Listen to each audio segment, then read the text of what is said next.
ये vote bank के लिए झगड़ा फसाद, 1000 लोग मारेंगे। गुजरात में जो हुआ क्या सही हुआ? मोदी का बिल्डोजर, योगी का बिल्डोजर भी जगह देख के चलता है। गरीब आदमी चल सकता है, एसआई पे चल सकता है, कमजोर आदमी चल सकता है। ये बाबरी मस्जिद में जो हुआ हिंदुस्तान में, गुजरात में क्या हुआ? वोट बैंक के लिए हिंदू मुस्लिम में झगड़ा करो। सवाल ये नहीं कि बस्तियां क्यों जल रही हैं, सवाल ये है कि पागल के हाथ में माचिस किसने दी है। लेकिन वो पॉलिटिशियन की इजाजत है, यहाँ मत जाओ वहां मत जाओ, यहाँ हंगामा करो, यहाँ कर्फ्यू लगाओ वहां मत कर्फ्यू लगाओ, यहाँ मुझे वोट मिलेगा वहां नहीं मिलेगा। आप समझे ना? बिस्मिल्लाहिर्रहमानिर्रहीम, अस्सलामु अलैकुम वरहमतुल्लाहि वबरकातुहू। दोस्तों, जैसे कि आप देख रहे हैं हमारे देश हिंदुस्तान की हालात इस वक्त में क्या से क्या हो गई है कि नफ़रतें इस कदर बढ़ गई हैं। क्यों? क्योंकि 2024 का जो इलेक्शन करीब आ रहा है, उसकी वजह से देश के अंदर दंगे हैं, फसादात है और झगड़े हैं और नफ़रतें हैं। हाल ये हो गया है कि इंसान इंसान को देखकर आग बबूला हो जाता है और एक दूसरे को मरने और मारने पर तैयार हो जाते हैं। आखिर वजह क्या कि चाहते हैं कि लोग जो सियासतदान है कि किसी तरह से उनकी सियासत चमके, आवाम का चाहे जितना बड़ा नुकसान हो। बहरहाल इस वीडियो के अंदर हम जानेंगे सियासत की हकीकत, कि एक बंदा जो मेवात के अंदर रहने वाला है वो आवाम को किस तरह से मुखातिब कर रहा है और होने वाले फसादात की वो हकीकत बता रहा है कि जिस वक्त में वो हालात वो हद से पेश आए हैं। तो मैं उस वक्त वहीं मौजूद था और साथ में सुनेंगे डॉक्टर जाकिर नाइक को भी। आखिरकार जब इलेक्शन करीब आते हैं तो ये फसादात इतने क्यों बढ़ जाते हैं, तो इस पर डॉक्टर साहब ने क्या जवाब दिया, तफसील से इस वीडियो के अंदर जानेंगे। तो आपसे एक इल्तमास है जो आपके लिए बिल्कुल फ्री है और हमारे लिए बहुत ही लाभदायक है। आप हमारे चैनल को सब्सक्राइब करना हरगिज़ ना भूलें और साथ में वीडियो को लाइक और शेयर ज़रूर कीजिए ताकि हमारा हौसला अफजाई हो सके और आपकी प्यार मोहब्बत हमें बरकरार मिलती रहे। तो दोस्तों, चलिए आपका वक्त ज़ाया ना करते हुए आज का टॉपिक शुरू करते हैं।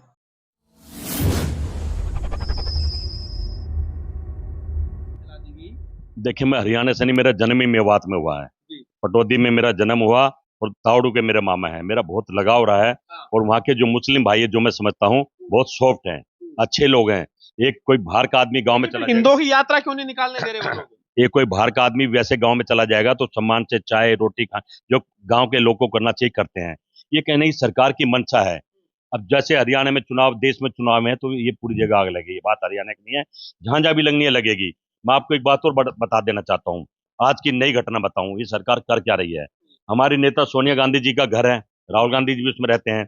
आज मोदी जी का इतना बड़ा पोस्टर उनके गेट पे लगा दिया गया, उनके घर के चारों तरफ लगा दिया गया। जो इनकी नई कमेटी बनी है एनडीए की, जो भी है, उसकी मीटिंग को लेके, अरे भाई मोदी जी का पोस्टर लगाओ, पूरे देश में लगाओ।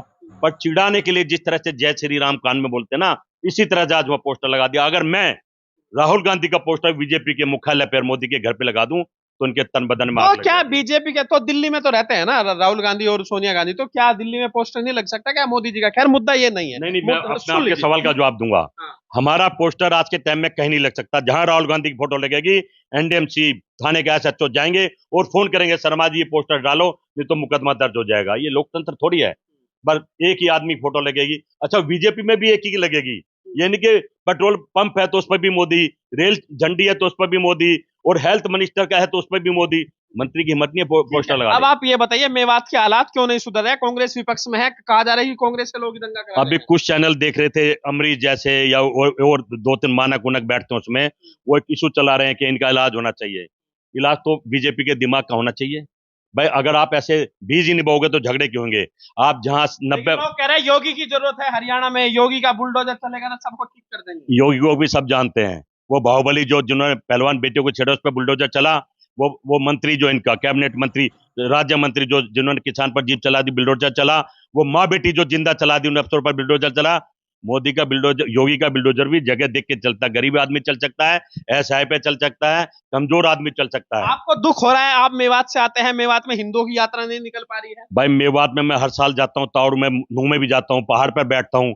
अगर उसमें भी आग लगा दोगे तो उसको भी शमशान बना दोगे तो इस भारत का क्या होगा? सवाल ये है। सवाल हिंदुओं की यात्रा क्यों नहीं निकल पा रही? आप तो खुद ब्राह्मण हैं। सवाल ये नहीं कि बस्तियां क्यों जल रही हैं, सवाल ये है कि पागल के हाथ में माचिस किसने दी है।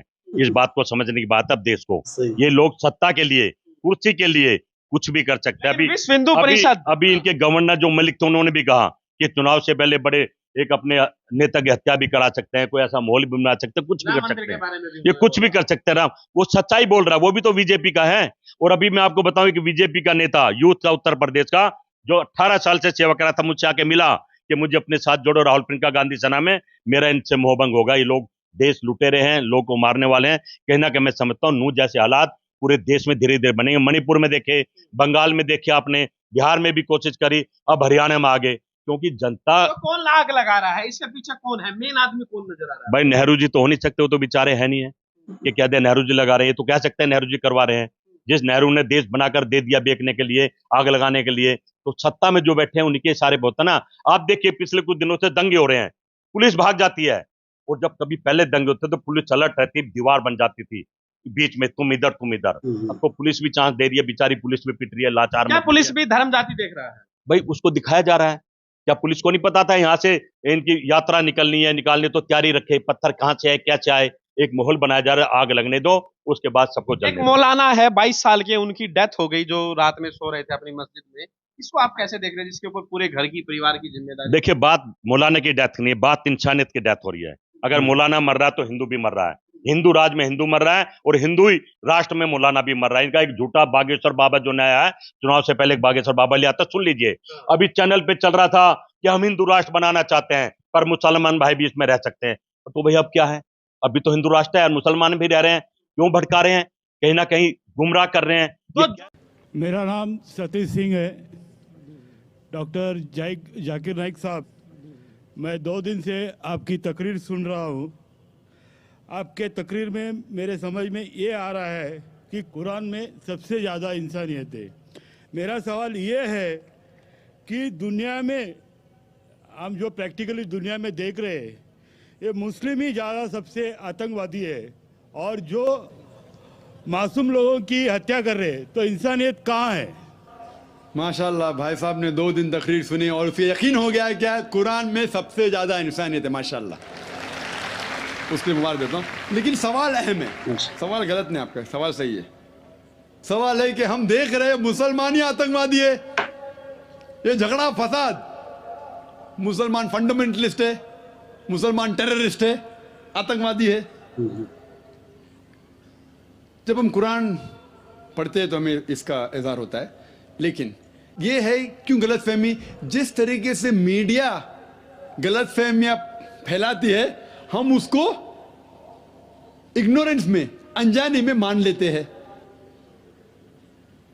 टेररिस्ट के मानी क्या है? मैं कहता हूं हर मुसलमान टेररिस्ट होना चाहिए, आतंकवादी होना चाहिए। आतंकवादी की मानी क्या है, तो समझ लो। टेररिस्ट उसे कहते हैं जो इंसान दूसरे इंसान के दिल में टेरर पैदा करता है। अगर कोई चोर पुलिस को देख रहा है तो उसके दिल में टेरर आता है, खौफ आता है, उस चोर के लिए पुलिस टेररिस्ट है। इस तरीके से हर मुसलमान, कोई भी एंटी सोशल एलिमेंट मुसलमानों को देखता है, उसके दिल में खौफ आना ही चाहिए।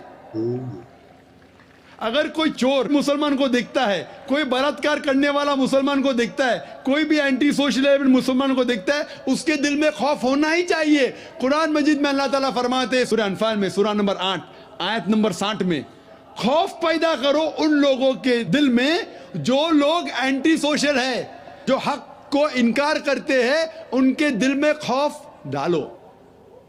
लेकिन सवाल यह है कि कई बार एक शख्स एक काम करता है, उसे 2 लक़ब दिए जाते हैं। मिसाल के तौर पे हिंदुस्तान 60-70 साल के पहले अंग्रेज हम पर हुकूमत करते थे, कई साल किया। बहुत से हमारे इस देश के हिंदुस्तानी थे जो इस देश की आजादी के लिए झगड़ा कर रहे थे। इनको अंग्रेज कहते थे आतंकवादी, टेररिस्ट। हम आम हिंदुस्तानी कहते थे देशभक्त, फ्रीडम फाइटर, पेट्रियट। वही आदमी, वही काम, 2 लक़ब, 2 टाइटल। अगर आप अंग्रेज की बात मानते हैं, अंग्रेज कहते हैं हमें इस देश पे हुकूमत करने का हक है। अगर उनको हक है तो ये लोग को हम टेररिस्ट बिल्कुल सही कहेंगे। लेकिन आम हिंदुस्तानी कहता है ये अंग्रेज तो तिजारत करने आए थे, इनको हम पे हुकूमत करने का क्या हक है? तो हम कहेंगे ये लोग हैं देशभक्त, फ्रीडम फाइटर्स, पेट्रियट्स। सेम आदमी, सेम काम, दो लकब, वही आदमी वही काम, दो लकब। अगर आप अंग्रेज की बात को मानते हैं कि अंग्रेज को हक है इस देश पे हुकूमत करने का, हम मानेंगे कि वो आतंकवादी है, चाहे वो भगत सिंह हो या, लेकिन आम हिंदुस्तानी कहेंगे नहीं ये तो देशभक्त है। तो आप किसके नजरिए से देखते हैं चीज को, फिर आप फैसला करेंगे वो आतंकवादी है कि देशभक्त। आपके हिसाब से भगत सिंह देशभक्त था क्या आतंकवादी था? सतीश भाई, देशभक्त। देशभक्त, आतंकवादी नहीं था ना? था के भगत सिंह देशभक्त था क्या आतंकवादी था? देशभक्त, देशभक्त। हाँ, मैं भी समझता हूं देशभक्त था। हम अंग्रेज की बात को नहीं मानते। तो जब अंग्रेज टेलीविजन पे कहते हैं, CNN BBC पे, कि मुसलमान आतंकवादी, आप क्यों मानते? सवाल वो नहीं है। राइट, मेरा जो सवाल था, आता मेरा पूरा जवाब मुकम्मल नहीं हुआ। जवाब मुकम्मल होगा फिर आपको मौका दूंगा मैं। सही। Nelson Mandela, old south African government जो थी, सफेद हुकूमत, वो नेल्सन मंडेला को टेररिस्ट नंबर 1 कहती थी। उसे अरेस्ट करके रॉबिन आइलैंड में 25 साल के लिए कैद कर दी। Terrorist number 1। जब नई हुकूमत आती है उसे छोड़ देती है, उसे प्रेसिडेंट बनाती है, टेररिस्ट बन जाता है प्रेसिडेंट। चंद साल बाद उसे नोबेल प्राइज फॉर पीस मिलता है। वही आदमी, वही काम। ऐसा नहीं कि पहले वो गलत काम किया, फिर अच्छा काम किया, फिर उसको अवार्ड मिला। वही काम के लिए जो पहली गवर्नमेंट ने कही थी, सफेद गवर्नमेंट ने, कि वो टेररिस्ट है, आतंकवादी है, नोबेल प्राइज कमेटी ने उसे नोबेल प्राइज दिया फॉर पीस, अमन के लिए। हैरत की बात है, जो आदमी आतंकवादी है उसको मिलता है नोबेल प्राइज फॉर पीस। जो आदमी का पावर है, जो आदमी वो कहता है, लोग उसकी बात को मान लेते हैं इग्नोरेंस के अंदर, अनजानी में। लेकिन कुरान कहता है सूरह इसरा में, सूरह नंबर 17 आयत नंबर 81 में, वकुल जाल हक वज़ाकल बातिल इन्नल बातिल काना ज़ऊका। जब हक बातिल से टकराती है, बातिल का सर्वनाश हो जाता है। ब्रिटिशर्स अमेरिकन के ऊपर हुकूमत करते थे। अमेरिकन रेवोल्यूशन हुआ 18 सदी में। ब्रिटिशर्स कहते थे, मैं लंदन गया था 2 महीने पहले, वापस से जाऊंगा 2 हफ्ते बाद। वो बॉम्ब ब्लास्ट हुआ था ना, बॉम्ब ब्लास्ट हुआ था, पता है, 7 जुलाई को। तो लोग आए थे, खराब है, मैं भी बोला ठीक है खराब है। तो वहाँ टोनी ब्लेयर आने वाले थे, वक्त नहीं मिला तो अपने चीफ ऑफ पुलिस को भेजे, बाद में मेयर आए थे। तो मैंने उनसे पूछा, आपकी देश, इस देश ब्रिटिश गवर्नमेंट जब हुकूमत कर रही थी अमेरिकन गवर्नमेंट पे 18 सदी में, वो जॉर्ज वॉशिंगटन और बेंजामिन फ्रैंकलिन को टेररिस्ट नंबर 1 कहते थे, टेररिस्ट। उसके बाद जॉर्ज वॉशिंगटन बन जाता है प्रेसिडेंट ऑफ यूएसए, टेररिस्ट बन जाता है प्रेसिडेंट ऑफ यूएसए। वो गॉडफादर है, गुरु है किसका? जॉर्ज बुश का भी, ठीक है ना, जॉर्ज बुश का गुरु है। वो जो आतंकवादी आप कहते थे, उसके शागिर्द के दोस्त भी आप है। क्या बात है, आपका नजरिया क्यों बदल रहा है? आप कहते थे टेररिस्ट चंद सदी पहले, अभी आप उनके दोस्त थे। तो हमें यह तहकीक करना चाहिए कि क्यों उसको वो लक़ब मिला। अगर जो 11 सितंबर को हुआ था न्यूयॉर्क के अंदर, आप जो कह रहे ना मुसलमान मुसलमान, उसके ऊपर जवाब तो अभी आ रहा है। ये तो खाली वो स्टार्टर्स बोलते ना, स्टार्टर्स, सूप पीते पहले तो ज़रा बराबर खाना खत्म होता है। मेन मील तो अभी है। मुझे एक शख्स ने पूछा था जब मैं ऑस्ट्रेलिया गया था, और इंग्लैंड के अंदर भी, doctor Zakir Naik, do you consider bin Laden to be a terrorist? क्या आप बिन लादेन को टेररिस्ट मानते हैं?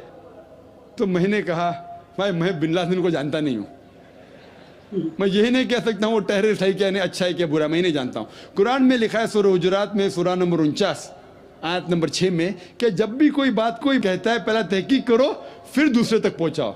अगर मैं CNN और BBC की बात मानूं तो मुझे कहने पड़ेगा कि बिन लादेन टेररिस्ट है, लेकिन मैं क्यों मानूं बात उनकी?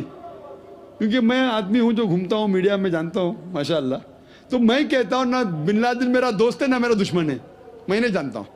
लेकिन अब ये मुझे पूछना चाहते हैं टेररिस्ट नंबर 1 कौन है, तो ये तो जानता हूं मैं, CNN जो अमेरिकन चैनल है, जॉर्ज बुश उसका प्रेसिडेंट है, गर्व से कहता है कि हमने हजारों अफगानिस्तान लोग को बम गिराए, कत्ल किए, इराक में हजारों का कत्ल किया, ठीक है, मान भी लो बहस के तौर पे बिन लादेन ने किया, मान लो, मैं नहीं कहता हूं, मान लो बिन लादेन ने किया कि 11 सितंबर को ट्विन टावर को अटैक किया और 3000 या 5000 लोग मरे। लेकिन अगर 3 या 4000 लोग मरे, 5000 लोग मरे, उसका ये मतलब नहीं होता है कि आप उससे डबल लोग को अफगानिस्तान में मारे एक आदमी की वजह से। कर सकते? अरे बिन लादेन को पकड़ के मारो ना, अगर मानना है तो, अगर उसने किया, सबूत है तो। सबूत पूछते अफगानिस्तान गवर्नमेंट ने, मरने कि सबूत क्या है, वो सबूत देता टोनी ब्लेयर को। है सबूत पूछ रहा अफगानिस्तान कि आप मुझे सबूत दो, सबूत क्या है तो हम उस पर तहकीक करेंगे, सजा देंगे उसको। वो सबूत देते मुशर्रफ को, पूछ रहा है आपका, किधर का इंसाफ है ये, किधर का इंसाफ है? प्लेन भेजते हजारों लोग का कत्ल किए अफगानिस्तान में, इराक में। मैंने कहा यूके में, ऑस्ट्रेलिया में, यहां भी अगर टेररिस्ट नंबर 1 है तो जॉर्ज बुश है।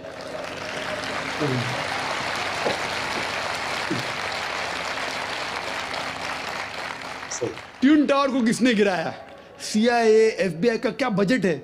इन लोग गर्व से कहते हैं अगर परिंदा भी पेंटागन के ऊपर उड़ेगा तो हम पहचान सकते। एक हवाई जहाज 1.5 घंटे बाद आके उसमें ठोक देता है, उनको पता ही नहीं चलता है। बहुत से अमेरिकन लोग, मुस्लिम लोग छोड़ो, क्या कहते, अमेरिकन लोग, क्रिश्चियन लोग कहते क्या ये इनसाइड जॉब था, अंदर की बात थी, ये अंदर की बात। जिस तरीके से ट्विन टावर गिरा वो प्लेन के जरिए गिर ही नहीं सकता है। कितने लोग कहते हैं कि ये जॉर्ज बुश ने किया अपने वोट बैंक के लिए। कल मैं कह रहा था ना पॉलिटिशियंस के बारे में, कल की तकरीर सुनी ना आपने, हकीकत लगी कहने, क्या होगा, 5000 लोग को मारो, वोट तो मुझे मिलेगा, $1 ट्रिलियन नुकसान, क्या फर्क पड़ता है? अगर नहीं गिराऊंगा ट्विन टावर को तो मैं थोड़ी इलेक्शन में आऊंगा। क्या करो, 1000 लोग का कत्ल करो, नुकसान करो करोड़ रुपए का, मैं तो आ गया वापिस सीट पे।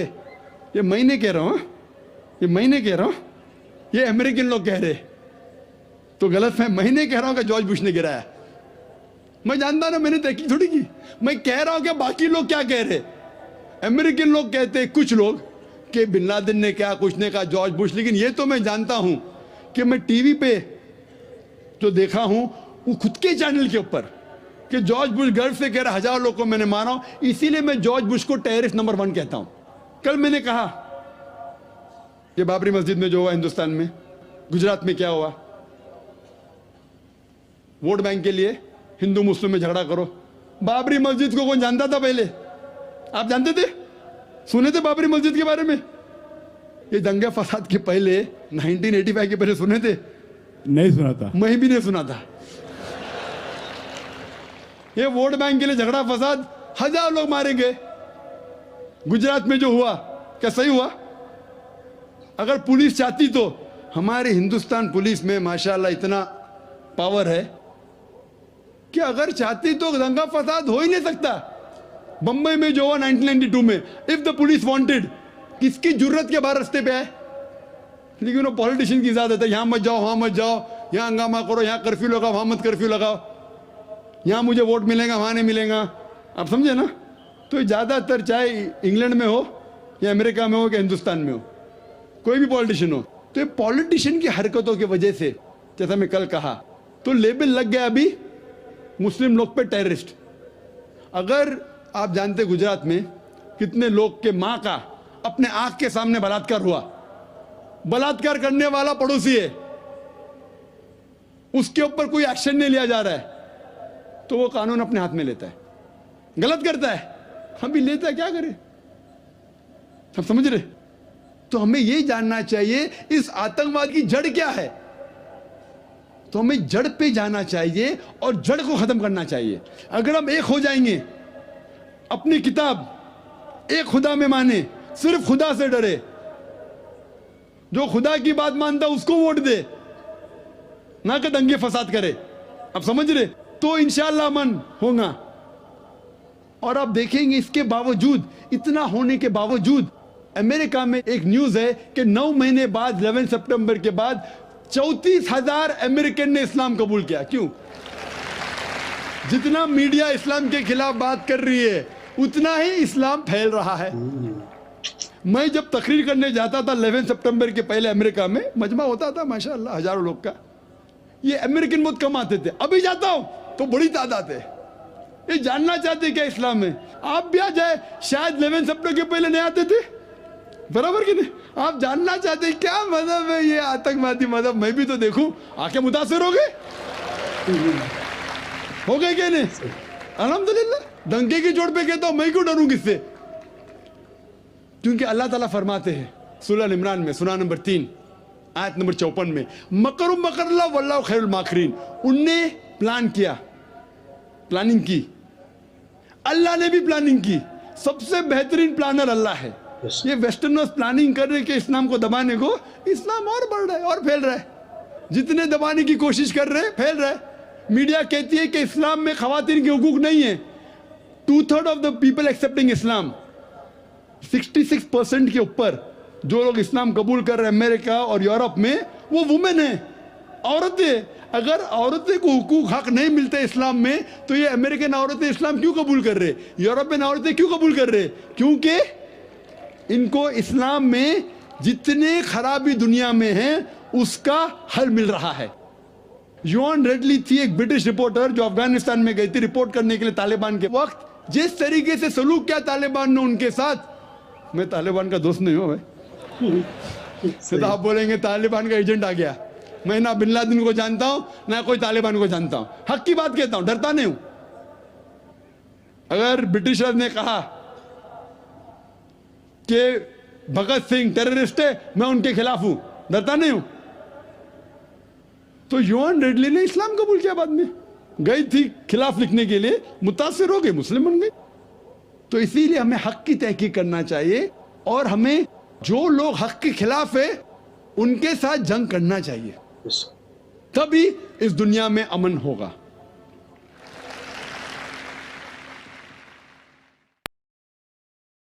तो दोस्तों, अमन तो दुनिया के अंदर जब ही हो सकता है जब इंसान बातिल के खिलाफ खड़ा होकर हक की आवाज़ को बुलंद करे।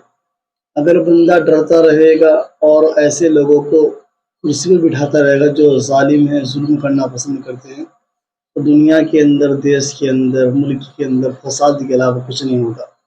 अब जो करीब आ रहे हैं इलेक्शन, इसी वजह से देश के अंदर दंगे हो रहे, फसाद हो रहे, और आप सोशल मीडिया के माध्यम से लोगों को जान रहे होंगे, उनकी वीडियोस देख देख करके इतने अवाम खुलासे कर रही है, इतनी तो शायद उन लोगों की सोच भी ना होगी जो लोग इस दौर के अंदर अवाम में फसाद करा रहे हैं, दंगे करा रहे हैं और अवाम को भड़काने के साथ साथ अपने वोट बैंक को मजबूत करने की कोशिश कर रहे हैं।